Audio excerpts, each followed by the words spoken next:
if you would have done this interview with me a year after we were done, you would have got the angry, resentful, or just, I would have been a less pleasant guy to be around at that point.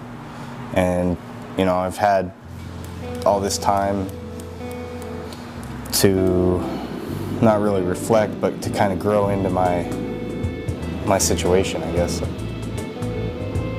On August 3rd, 2005, Marine Lance Corporal Travis Williams lost his entire squad. 11 friends dead in an instant of flames and smoke on a road in Iraq. Williams was ordered to change vehicles just before that day's patrol. So we get in the vehicles, we're loaded up. The other guy that I was really close with, Bernholtz, is right across the way. And I just remember getting tapped, you know, from above, from the troop hatch where Major Toland was sitting. Said, "Hey, we're in the next vehicle, we're not in this track." I remember getting up, walking off the end of the ramp and looking back at those guys and being like, "Hey, I'll catch you on the flip side." Shortly afterwards, the original vehicle drove over an enormous buried bomb. 7 years later, Williams is still trying to come to terms with what happened that day and how to move on with his life.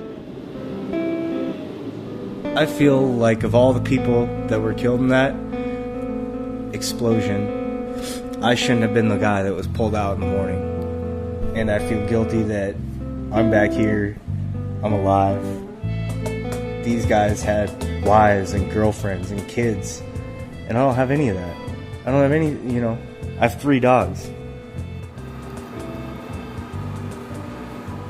Our squad leader was Justin Hoffman,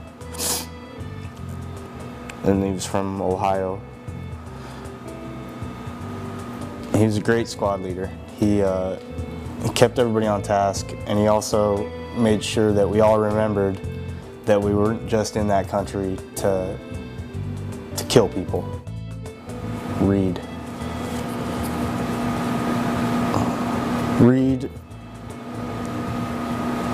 I don't know, man. He was my best friend throughout the deployment.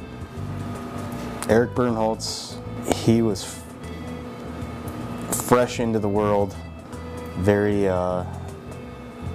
untainted and very wholesome person.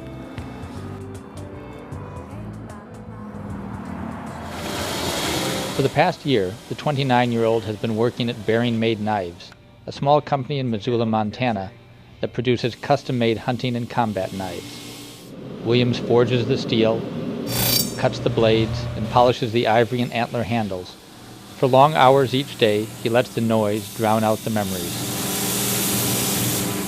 It's not hard to have a good day. It's just,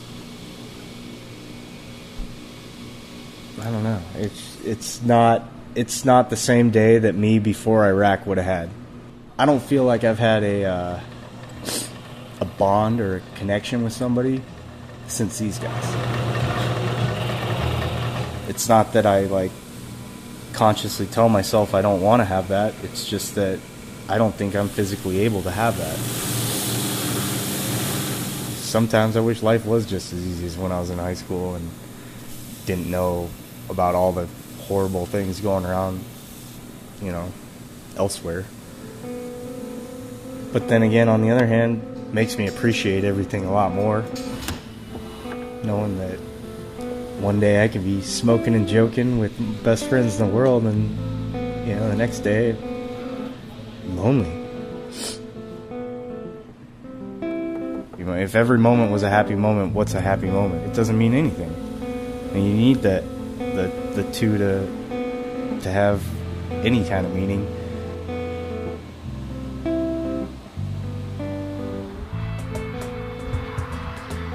For the Wall Street Journal, this is Michael M. Phillips in Missoula, Montana.